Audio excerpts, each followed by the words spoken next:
doesn't love tri-tip, right? If you say that you're serving tri-tip, people come to the party. This is tri-tip 101. And what I'm about to share with you is a little bit of the history of tri-tip and also how you can prepare it at home. So first and foremost, a tri-tip, the cut itself actually comes from the sirloin of the steer, and it was named for its shape. It has a tri-tip. Now we love that triangle cut because it actually allows for juiciness, and it's a bottom sirloin, so it lends itself to a couple of different really wonderful varieties or methods of cooking. I happen to love to grill a tri-tip, right? Fire up the barbecue no matter what time of year, or take it inside and roast it in the oven.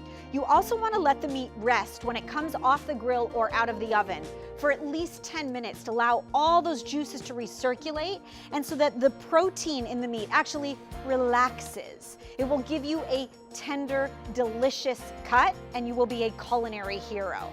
I leave my tri-tip on a cutting board.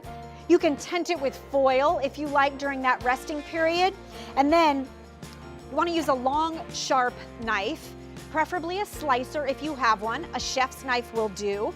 And if you have a slicing knife that is santoku, as they call it, or it has those dimples all across the blade, it's actually intended to keep the food from sticking, and it works well with slicing meat. Now, when you notice a tri-tip, it has a grain, like any cut of meat, that runs in a specific direction. And if you can see it here, it's running downward on this particular tri-tip. And when we slice it, we want to slice against the grain. You want to slice for tenderness, for juiciness, right? So this is how I make some friends. Slicing against the grain.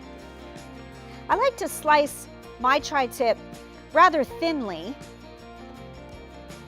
and I like to serve it with some sort of sauce. Have I made you hungry yet? Now that's just gorgeous, isn't it? And there is no doubt you will eat well. You'll find more at billbaileys.com. Here's to the ultimate tri-tip.